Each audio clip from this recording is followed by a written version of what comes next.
Bueno, nos corresponde hoy retomar la serie que venía desarrollando el pastor Ricardo sobre el Evangelio de Mateo.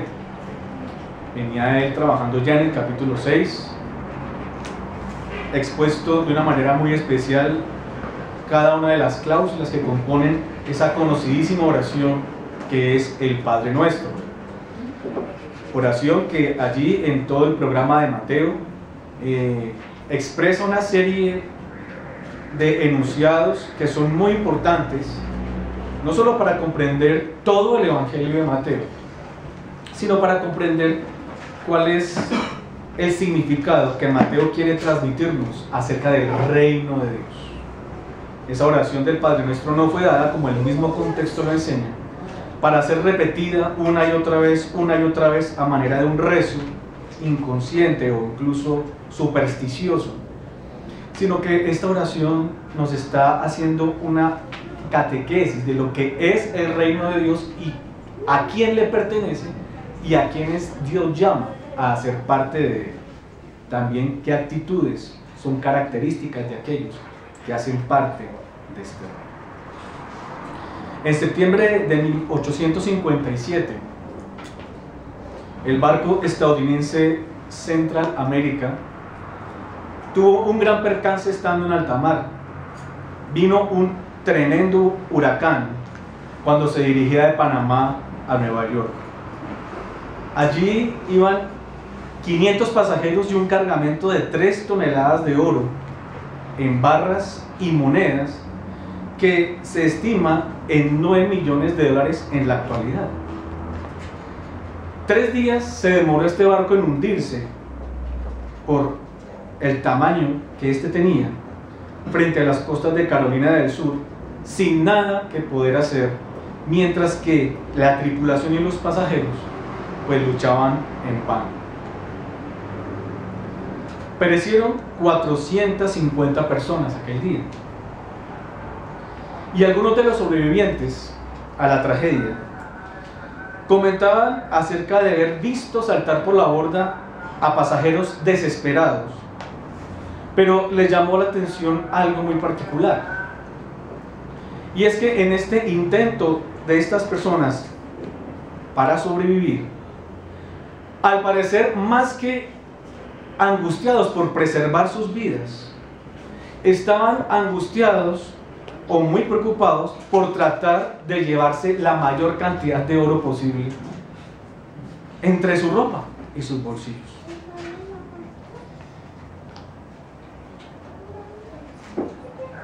Pues evidentemente, sobrecargados con el peso del oro y con la imposibilidad de las circunstancias, estas personas perecieron con sus bolsillos llenos de oro.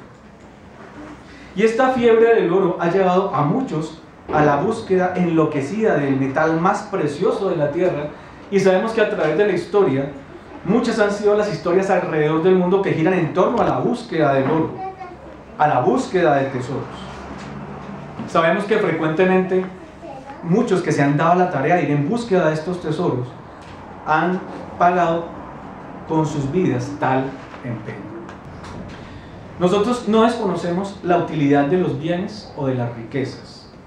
No es una manera de generar miedo con relación a las posesiones. No es una manera de estigmatizar los metales preciosos como tal. No es una manera de satanizar el dinero en sí. Sin embargo, no debería movernos a nosotros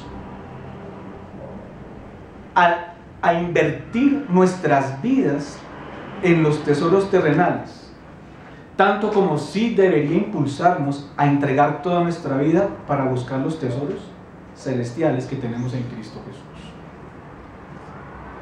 Porque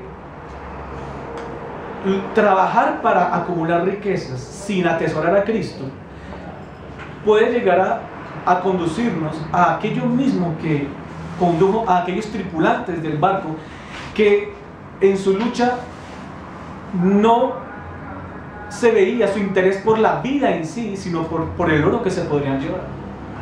De esa misma manera, cuando en esta vida no luchamos por la vida en sí, que es Cristo, de nada nos va a servir acumular riquezas. De nada te va a servir a ti, mujer, tener belleza. De nada te va a servir a ti, niña, tener juventud. o niño. De nada nos va a servir tener salud. De nada nos va a servir tener mucho talento.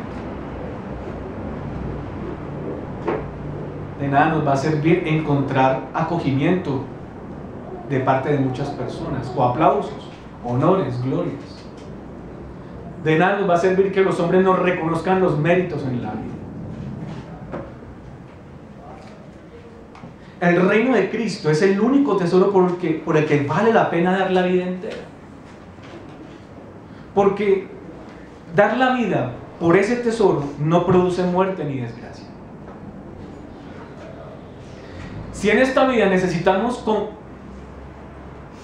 acumular riquezas o necesitamos hacer dinero, sea simplemente porque son elementos que responden a cuestiones secundarias de la vida y nos ayuda a cumplir con ciertas responsabilidades. Pero no puede ser que entregarnos al hacer dinero o al forjar una profesión con el fin de hacer dinero o de alcanzar el éxito se convierta en el eje central de nuestra vida. No puede ser la búsqueda del dinero, la vida laboral y profesional, lo que le dé sentido a nuestras vidas. Mucho menos lo que determine cuál es la ruta en la cual nosotros andamos, la dirección en la cual nosotros nos dirigimos, cuáles son los valores que acogemos. Si el dinero se entroniza, si el afán por hacer riqueza se entroniza, el dinero desde el trono nos va a decir cómo hacer las cosas, y eso va a ser una tragedia, porque cuando el fin es hacer riquezas o ganar posiciones o prestigio, todos los valores se invierten.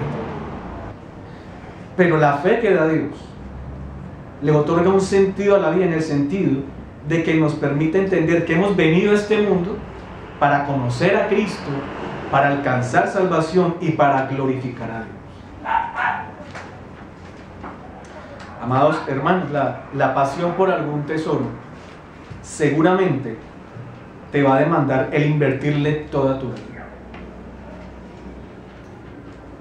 La pasión por algún tesoro, cualquiera que este sea, no te va a dejar tranquilo hasta que tú inviertas por completo tu vida a fin de alcanzarlo, y una vez alcanzado, sostenerlo y multiplicarlo. Porque no se sacia el ojo de ver, ni el oído de oír, ni el bolsillo de almacenar, ni las manos de tener. Y a partir de esta realidad es que allí en Mateo, siguiendo al texto que el pastor Ricardo nos compartió ya a través de varios sermones, en el capítulo 6, en el versículo 21 se nos dice que donde esté vuestro tesoro, allí estará también vuestro corazón.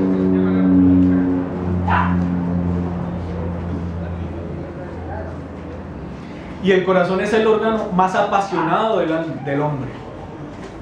El corazón es el órgano que hace que el hombre eche raíces en algo, se aferre a algo y le dé toda su vida a algo. A veces uno piensa en cosas, pero pensar en cosas no necesariamente nos marca un rumbo de vida. A veces uno piensa en cosas, pero no necesariamente pensar en cosas le otorgaría un giro radical a mi vida.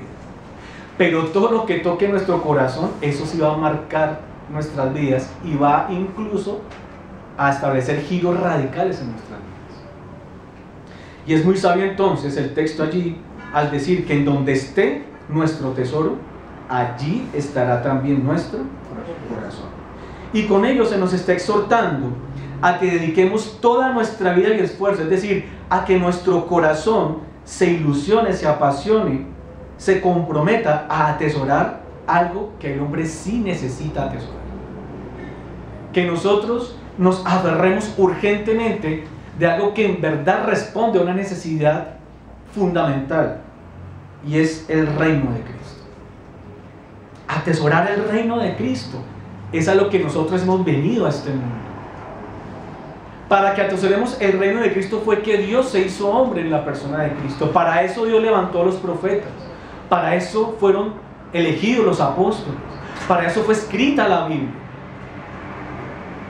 La Biblia no fue escrita para que tú te vuelvas buena o bueno, para que tú te vuelvas una mejor persona o para que alcances riquezas en este mundo. La Biblia se escribió para decirte a ti y para decirme a mí que necesitamos urgentemente atesorar el reino de Cristo, que necesitamos poner en el reino nuestro corazón. Renunciando al pensamiento de que la realización y la plenitud humana se hallan en este mundo o en el atesorar las cosas de este mundo. Y por eso nuestro tema en esta mañana será el tesoro del corazón creyente. El tesoro del corazón creyente.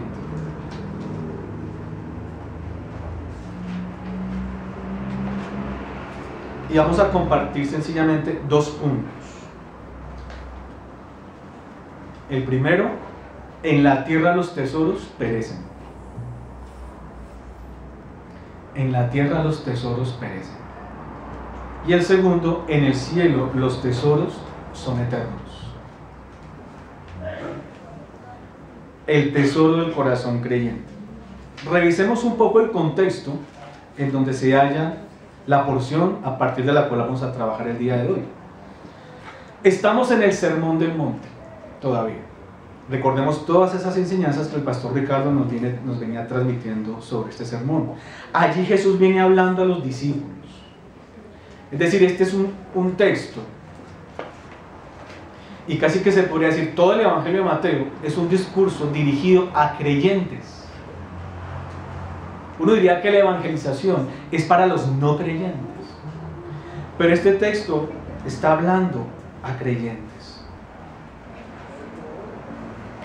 Personas que han sido salvadas y perdonadas por sus pecados, porque esta fue la misión que movió el ministerio de Jesucristo. Desde el capítulo 1, en el versículo 21, dice que Jesús nacería y sería llamado Jesús porque Él salvaría a su pueblo de sus pecados.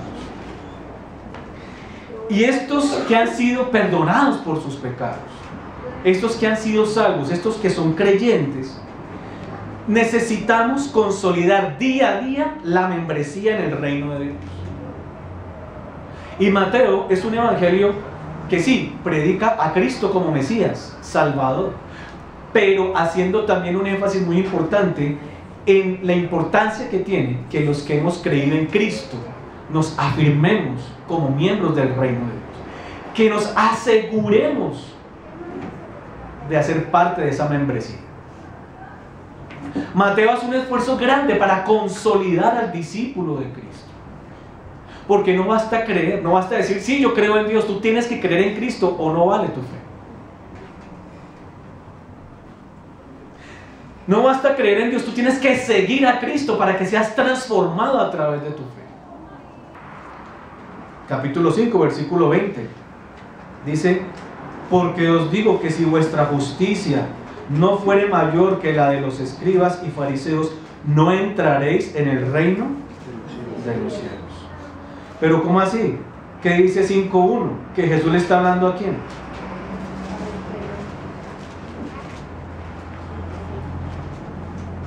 Los discípulos de la multitud. A los discípulos. ¿Pero acaso un discípulo ya no está en el reino? ¿Acaso un discípulo ya no está en el reino? Porque Jesús les dice, como manera de condición, que si su justicia no es como o mayor que la de los escribas y fariseos, no entrarían en el reino de Dios. Eso es una amonestación fuerte. Eso enciende una alarma en los que de pronto estamos confiados en que ya somos creyentes. Entonces no basta con creer. En el Evangelio de Mateo se nos exhorta a que consolidemos nuestra membresía en el reino de Dios. 5.20 no nos está enseñando que las obras sean un requisito para la salvación. 5.20 nos está enseñando que la justicia de Dios es una marca de los que ya han sido salvos en la persona de Cristo. ¿Comprenden? Jesús dice, si esa justicia de ustedes no se refleja como una justicia más brillante que la de los hipócritas, porque lamentablemente allí los fariseos encarnan este perfil. Dice, si ustedes no tienen una justicia más brillante, honesta, sincera que la de ellos, significa que ustedes no han entrado en el reino de los cielos. Nadie que en este mundo que se diga cristiano, que se diga creyente, católico o evangélico, en el cual no brille la justicia de Cristo, el Evangelio le dice que no es salvo. Tener una religión no salva y tener una religión no transforma a nadie.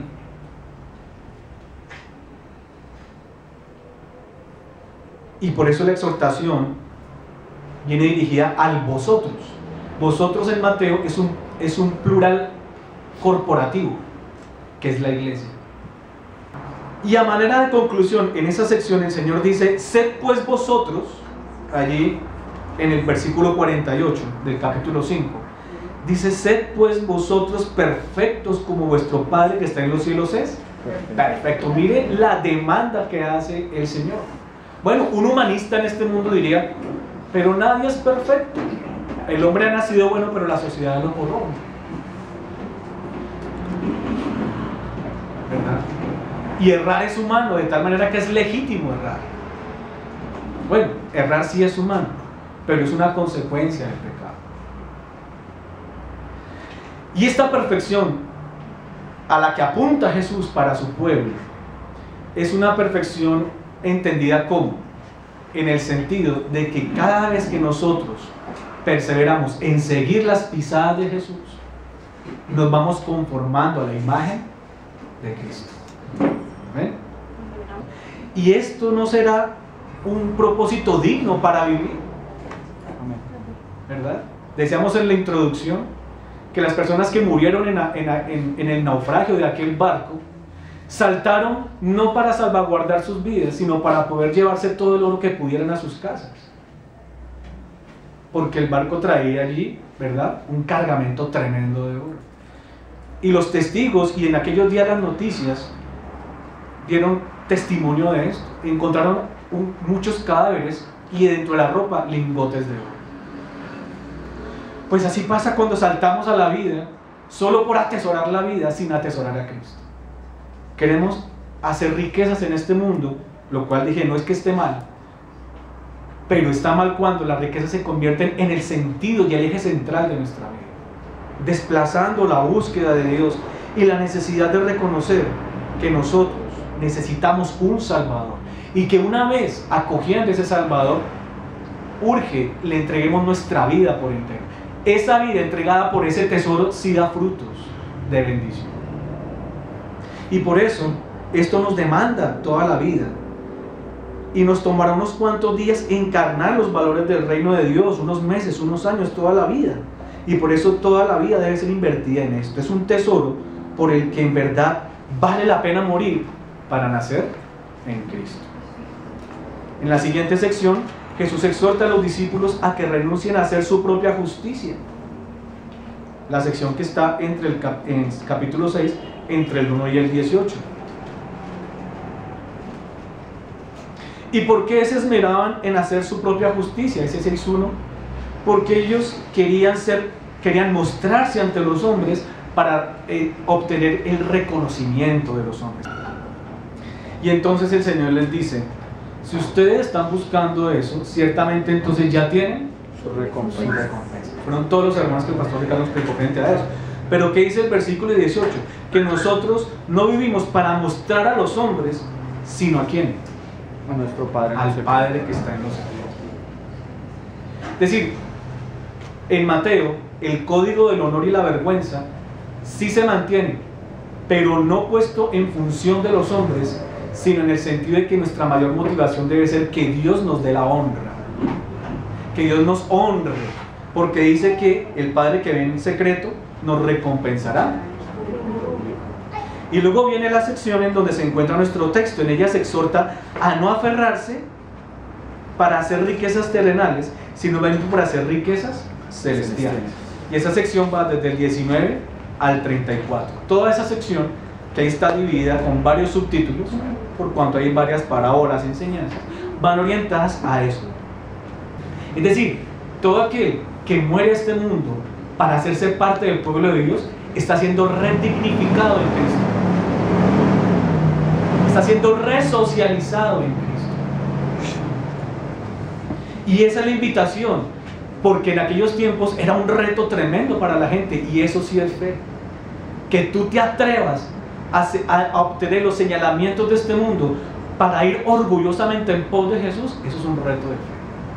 Porque Jesús es contracultural.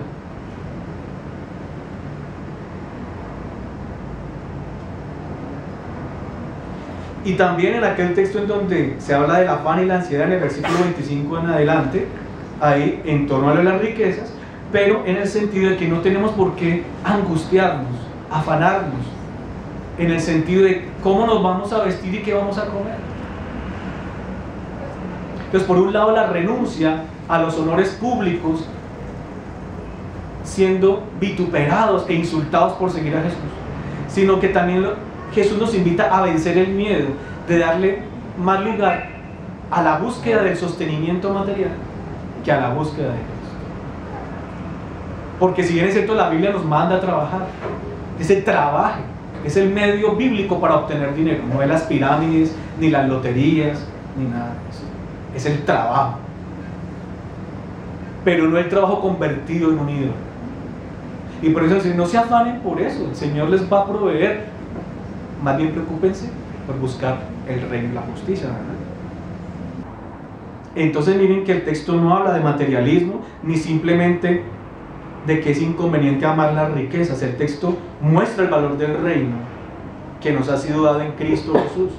Porque sin amar a Cristo, de nada sirve que en este mundo dejemos de amar las riquezas.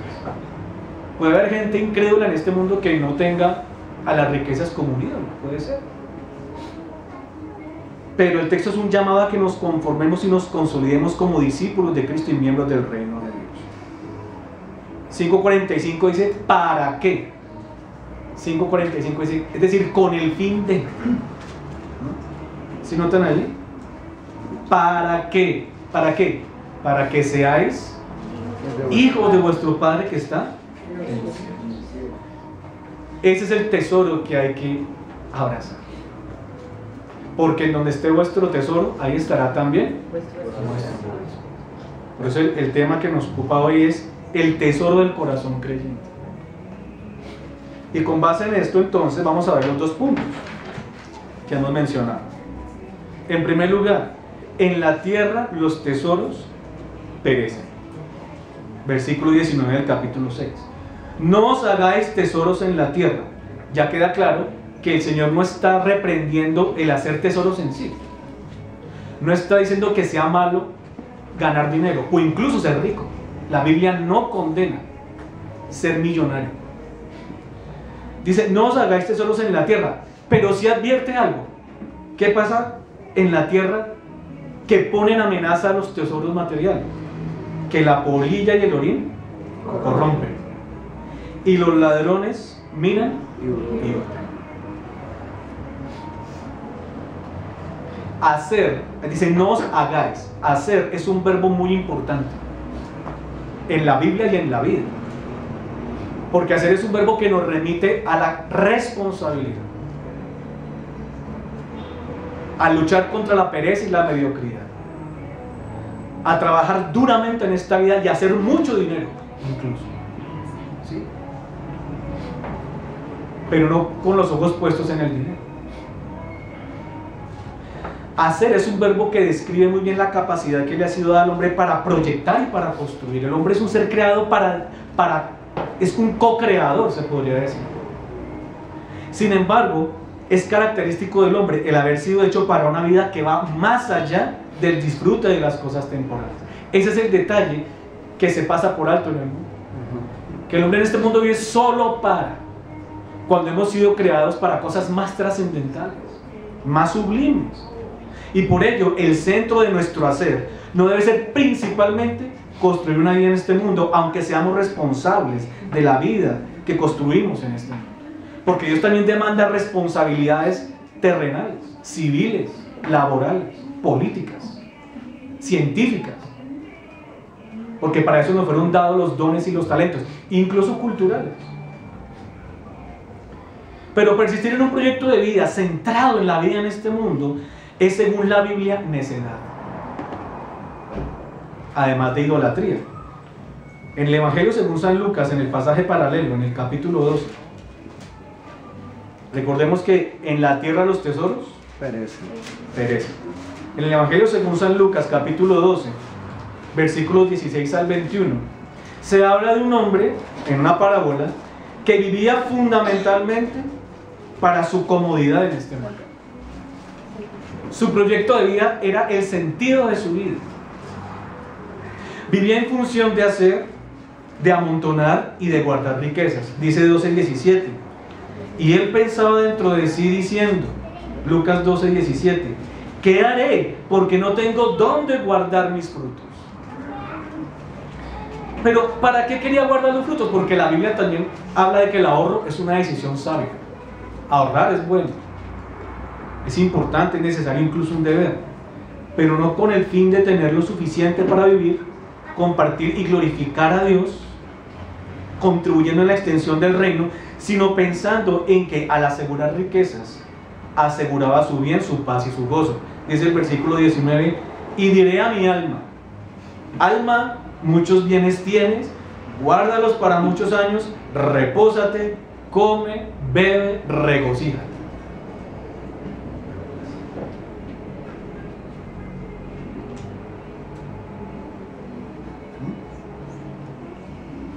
Nosotros no le podemos decir a nuestra alma eso.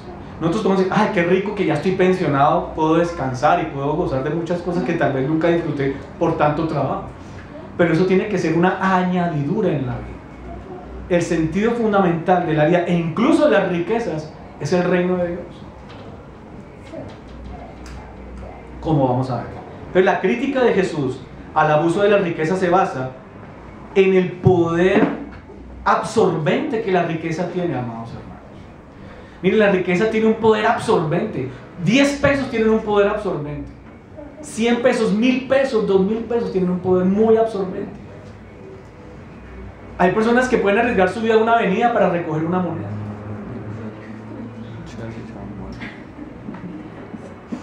Y en el bulla he visto caerse mucha gente por recoger una moneda. Entonces, la riqueza va a querer ser la señora absoluta de quien la posee. Y la riqueza es un Dios muy exigente y muy esclavizante.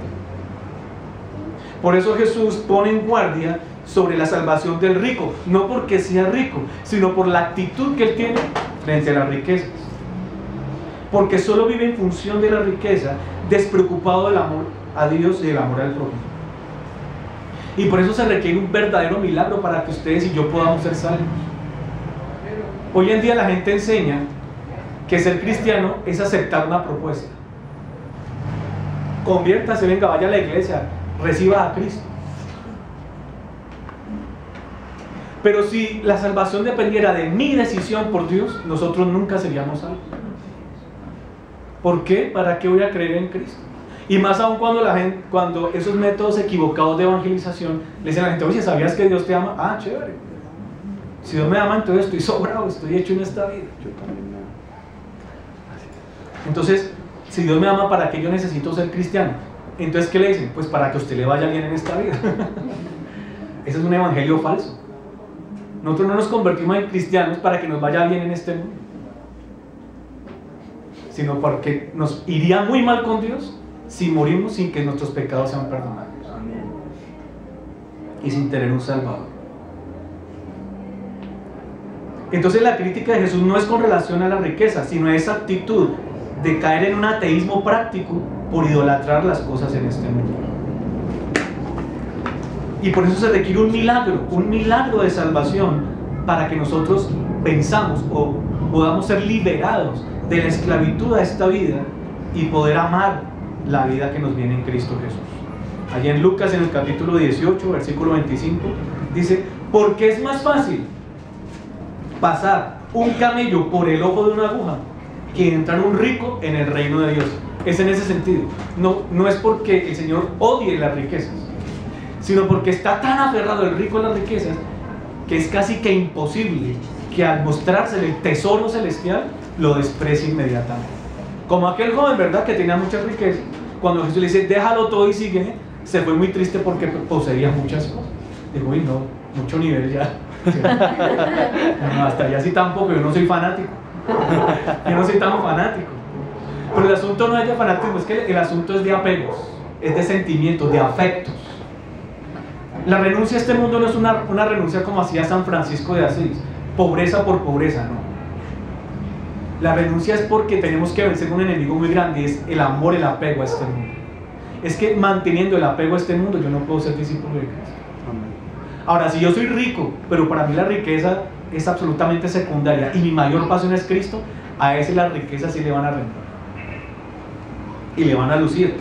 Y en el versículo 20 dice, de aquí la parábola en el capítulo 12 de Lucas, en el capítulo 12, en el versículo 20, Dios le dice a ese hombre que tenía la vida en este mundo como el centro de su existencia: necio, esta noche vienen a pedirte tu alma, y lo que has provisto, ¿de quién será?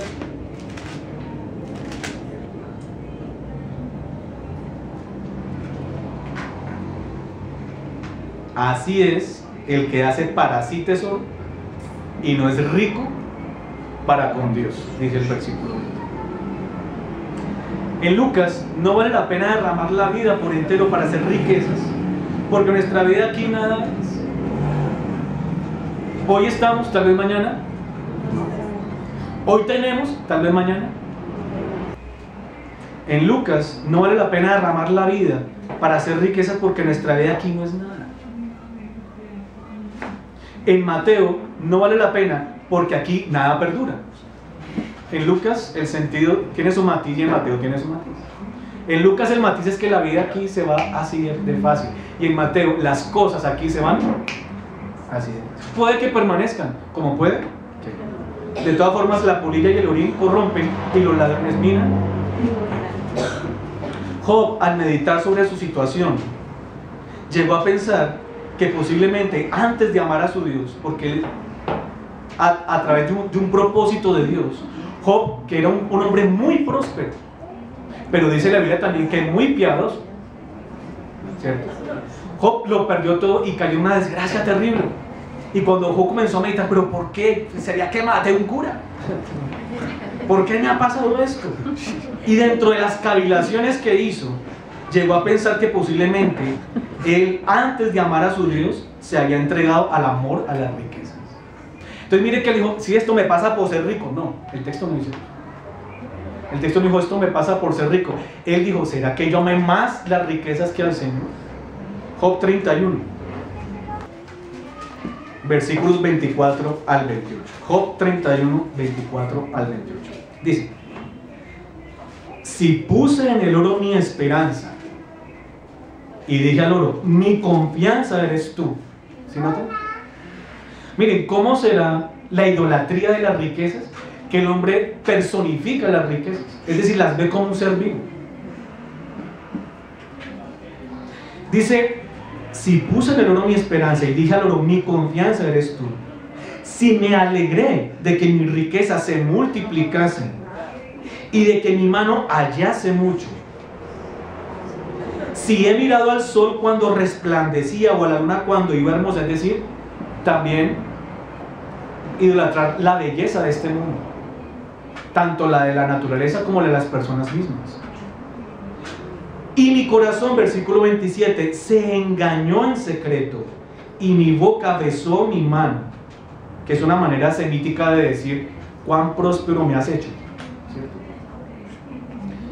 Esto también sería ¿qué? Maldad juzgada, porque habría negado al Dios soberano. Ahí donde está el pecado, no en tener cosas, sino que tras las cosas lleguemos a negar.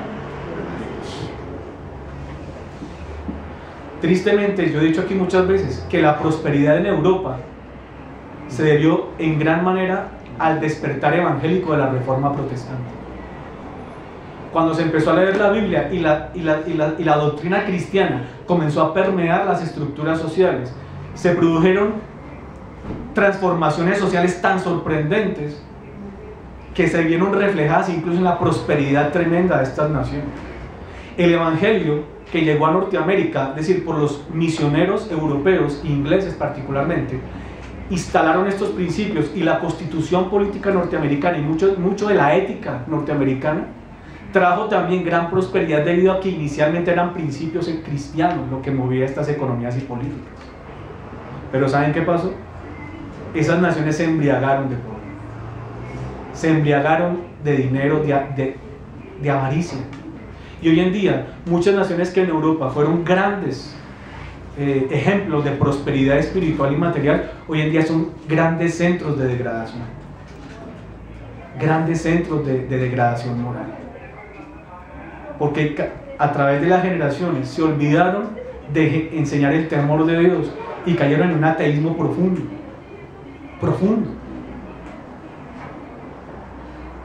La riqueza sin Dios es muerte, es un veneno, es una soga al cuello, porque es una negación de Dios.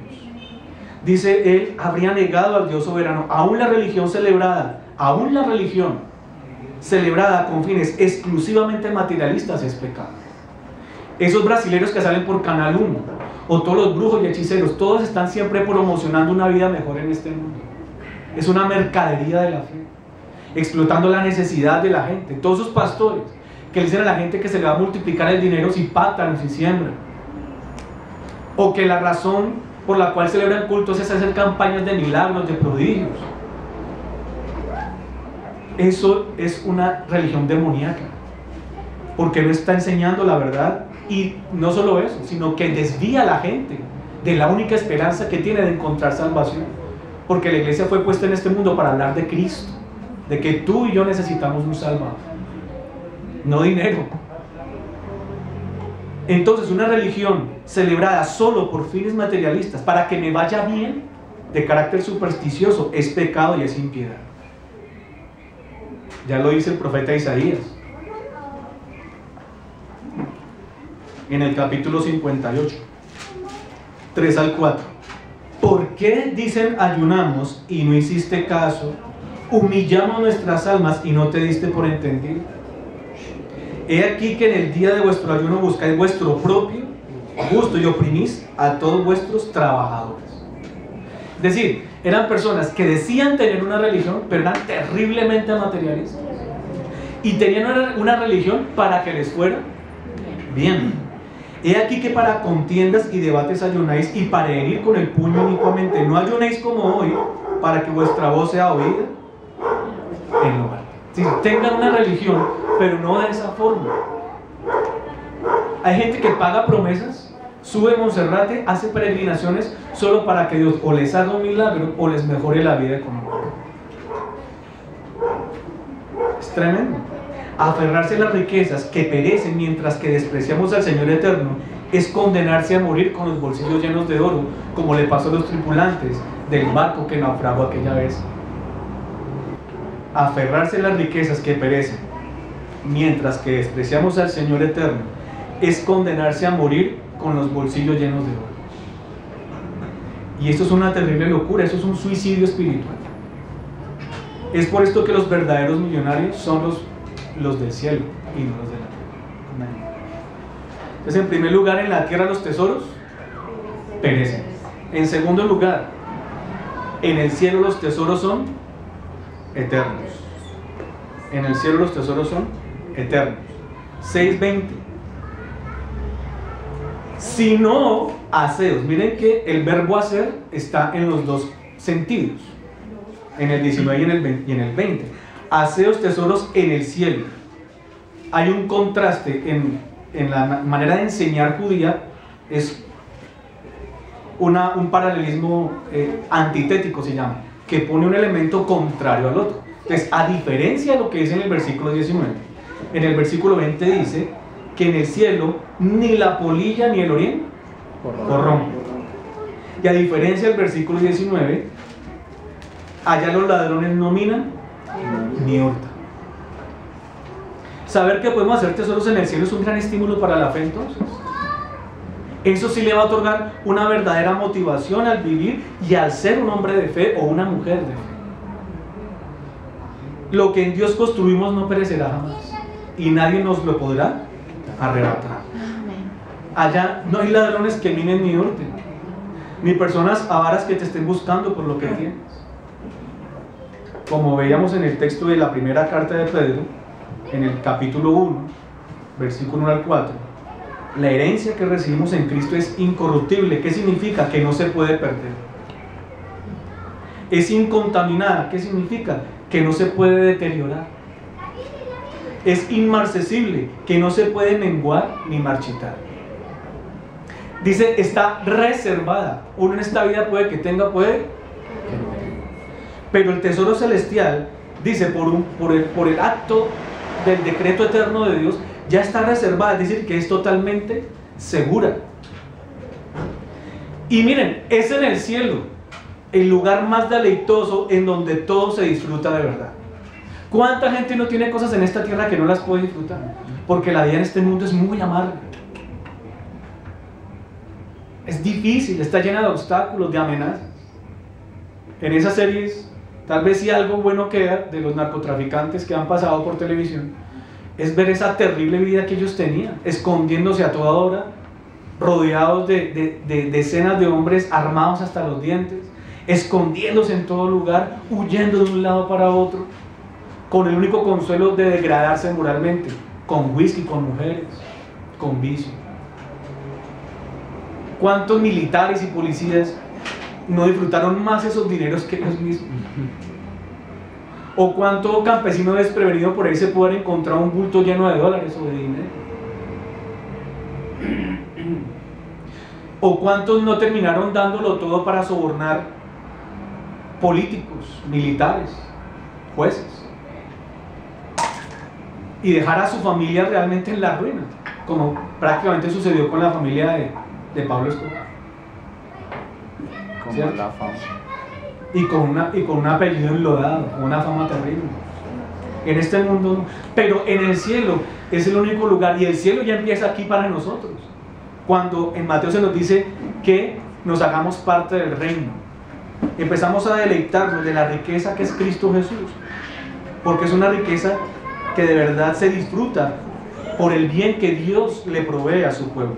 El corazón va tras el tesoro como una aguja que no puede resistir el imán, o como el girasol que se vuelve constantemente hacia el sol, porque ciertamente estamos dotados para apreciar lo que vale y buscarlo, pero cuando nuestros sentidos no están centrados en Cristo, todo se convierte en una amenaza. Mateo 19:21. Jesús le dijo a aquel joven rico: si quieres ser perfecto, noten que esa invitación a ser perfecto ya aparece desde el capítulo 5, ¿verdad? Si quieres ser perfecto, anda, vende lo que tienes y dalo a los pobres, y tendrás tesoro en el cielo, y ven y sigue. Mire, el seguimiento de Cristo es la vida más hermosa que hay. A los que ya estamos en ese camino les animo a que sigan si estamos desfalleciendo. Y a los que no, a los que tal vez hoy nos visitan y están escuchando por primera vez el Evangelio, les digo, el Evangelio consiste en seguir a Cristo, en que ames a Cristo, en que te empapes de Cristo, en que Cristo sea formado en tu vida, y tendrás la vida más deleitosa que tú te puedas imaginar, aunque tengas o no, aunque te reconozcan o no te reconozcan. El cristianismo es Cristo, no las riquezas, como enseñan las falsas iglesias hoy en día, ni los milagros. Y es la vida más deleitosa que pueda haber, una vida centrada en Cristo, regulada por la doctrina de Cristo. Mire, la doctrina de Cristo es hermosa, es bella, porque confronta, porque desafía la sabiduría de este mundo. No que ser intelectual sea pecado, así como tampoco lo es ser rico, ¿no? Pero una sabiduría que termina negando a Dios es la peor de las oscuridades. Si quieres ser perfecto, sigue a Cristo. Déjalo todo, sigue a Cristo. Entonces Jesús no es que quiera privarnos de nuestro tesoro, sino enseñarnos a escoger el tesoro correcto. Dios sí quiere que tengamos un tesoro. Dios sí quiere que seamos ricos. Y Dios sí quiere que seamos plenos y disfrutemos de esas riquezas, a pesar de que atesorar a Cristo implique grandes sacrificios y sobrellevar diversas pruebas. Por eso es un reto de fe. Cuando Jesús invita a seguirle, no lo hace prometiendo riquezas, sino advirtiendo sobre la necesidad de llevar su cruz, es decir, la autonegación. Ya pasa en Mateo, allí en el capítulo 10, es todo el texto mirado en el contexto de todo el Evangelio, cómo se abre de manera tan interesante. En Mateo 10, capítulo 10, versículo 37, dice, advirtiendo sobre las persecuciones y los rompimientos familiares que puede implicar ser auténticamente cristiano, porque eso va a implicar incomodidades y señalamientos. Pero allí el Señor anima diciendo, mire, versículo 37, el que ama a padre o madre más que a mí, no es digno de mí. El que ama a hijo o hija más que a mí, no es digno de mí. El que no toma su cruz y sigue en pos de mí, no es digno de mí. El que halla su vida, la perderá.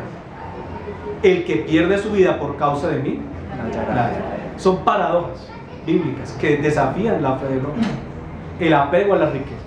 Ahí no dice que tenemos que odiar a los familiares, no. Dice capacidad de desprendimiento. Si tus padres te obligan a despreciarme, ahí tú no puedes obedecerles, porque Dios es mayor autoridad que ellos y Dios manda que creas en Cristo. Entonces, en ese sentido tendrás que desatender las exigencias de tus padres o de quienes se opongan a que tú emprendas ese camino en pro de Jesús. Y luego, respondiendo a Pedro, cuando Pedro allí en el capítulo 16 de Mateo, cuando Pedro escucha de labios de Jesús que Jesús sufriría la muerte, Pedro con esa visión de exitología, no, pero ¿cómo se le ocurre decir eso? ¿No? Si aquí estamos es para triunfar, ¿no? ¿Cómo se le ocurre decir que va a morir? Quítate delante de mí, Satanás, me eres tropiezo, porque no pones la mira en las cosas de Dios, sino en las cosas de los hombres. ¿Usted le va a dedicar más tiempo a la iglesia? ¿Por qué no mejor se va a compartir con su familia? Mateo 16, versículo 23. Mateo 16, 23. ¿Se va a quedar aquí en la iglesia todo el domingo? No, mejor váyase para un parque. Mire, ya está en cartelera Spider-Man, ¿no? Ahora, no que ir al cine sea malo, sabiendo ser selectivos. Pero yo no puedo desplazar el eje central de la vida en Cristo para dar lugar a la vida o a las cosas de los hombres. No poner la mira, eso es lo que Cristo dice a Pedro. Usted mire lo esencial.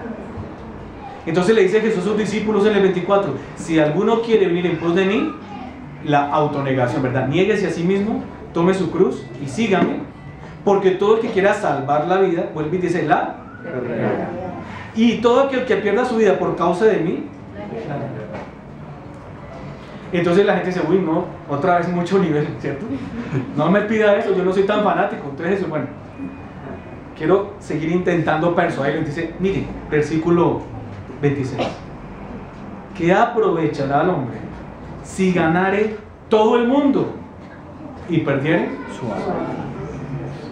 ¿O qué recompensa dará al hombre por su alma? Porque el Hijo del Hombre vendrá en la gloria de su Padre con sus ángeles, y entonces pagará a cada uno conforme a sus obras.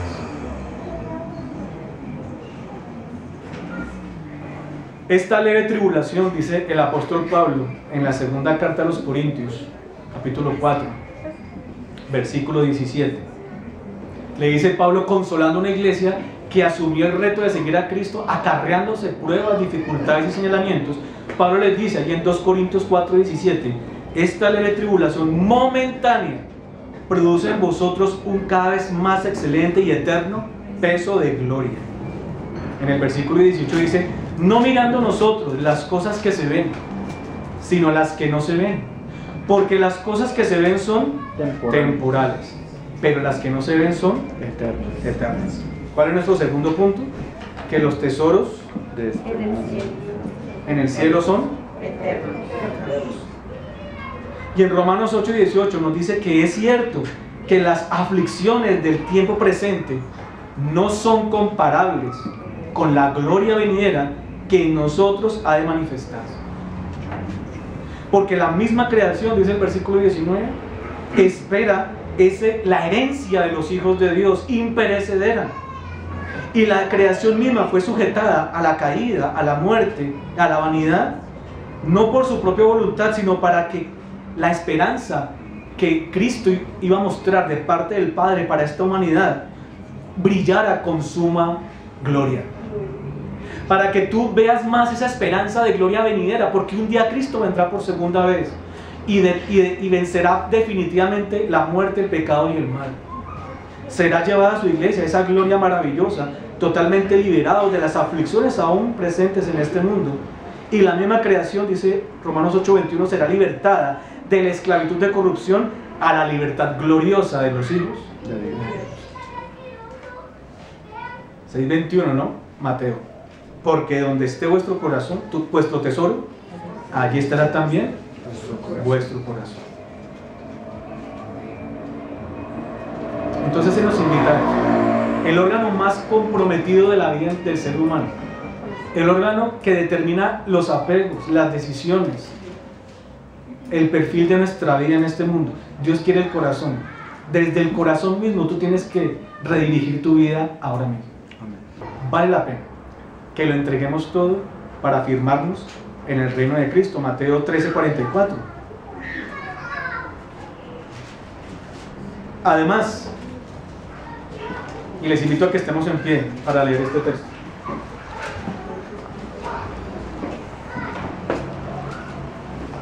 Vale la pena entregarlo todo, hermanos, para poder aferrarnos al reino de Cristo. Mateo capítulo 13, versículo 44. Leámoslo en voz alta al unísono. Además, el reino de los cielos es semejante a un tesoro escondido en un campo, el cual un hombre halla y lo esconde de nuevo, y gozoso por ello va y vende todo lo que tiene y compra aquel campo. Amén.